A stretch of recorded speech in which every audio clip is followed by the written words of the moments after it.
से बेइंतहा मोहब्बत केले बा लइका लेकिन पगली पगली रे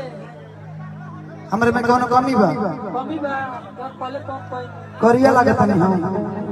मार करियो कैसे करो सही हम थाईलैंड वाला थोड़ी है हम रमेश पागल ना है अब तो बियाह करबे का अपना बुझल राजा है हम संतोष पागल ना है हम तहार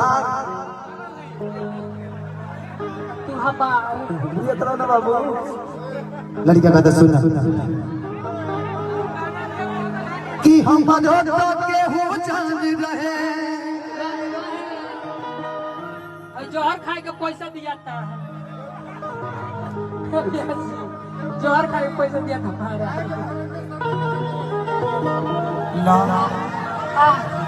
अल्लाह अनिल ओझा जी जो गुटली के रहने वाला है उनकी तरफ से आशीर्वाद। लड़का बड़ा भी में कहता सुना कि हम मदद के हो जान रहे कि जेकरे में बसल बदान रहे हमार छाती फटत देख टूट गल दिलवा तना हरी सतावल गइल बा कि टूट गल दिलवा तना सतावल गइल बा कि हम पागल नहीं हो पागल बनावल गइल बा। ओ माय गॉड अरे पगली हमारा प्यार में का कम के बोल क्या कमी रहा बता बोल कि हम मधुरता के हो जान रहे जे कहे में पसंद बदान रहे हम मधुरता के हो जान रहे जे कहे में पसंद बदान रहे टूट गई दिलवा इतना टूट गई दिलवा इतना सतावल गइल बा। बोल आखिर पागल बनाने में सारा तोर हाथ बा। अरे हम पगली पागल नहीं की कि हम पागल नहीं की हो हमके पागल बनावल गइल बा। हम पागल नहीं की हो पागल बनावल गइल लेकिन तारा खाती का पियत न रहनी पिए के सिखा देले बारू पियत न रहनी पिए के सिखा देले बारू हमरा के पागल पागल हमरा के पागल पागल बना दिहल बारू अंकेश भैया दिन भर में 2 लीटर वाला पिया था रही कि आज तोड़ देन हम कि हम पियत नहीं पगली न त यासिक तोरा सब तोरे नासा धरा वाला पिया सब तोरे ना से धरावल यासिक कबो दारू के हाथ ना लगावे क्या का पिया तोरा खुदे समझ में नहीं दे हे रात भर तोरा संग हम बैठ के पियत तब ना सने के हो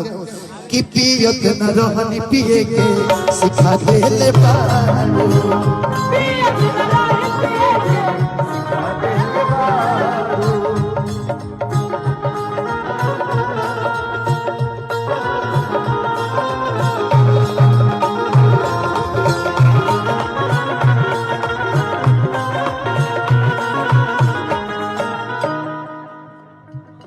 ऐसे त दुख अपन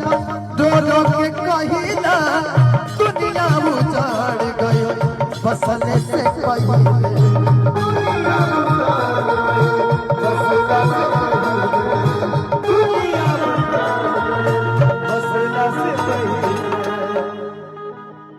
पप्पू भैया खातिर जहर खाए के पैसा ऐसे त दुख अपन जो के कहिले दुनिया उजाड़ गई बसने से पहले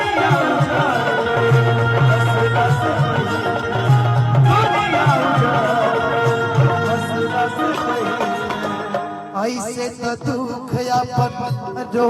के कहिले दुनिया उजाड़ गई बसने से पहले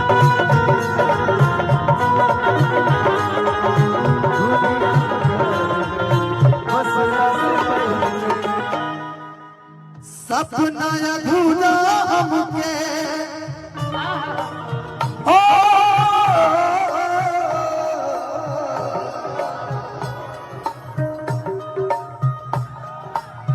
सपना अधूरा हमके सपना अधूरा हमके देखावल गइल बा। हम पागल नहीं चल तोरा माई से कहतनी हम संतोष पागल ना है ना है कि हम पागल नहीं की हो हमके पागल बनावल गइल बा।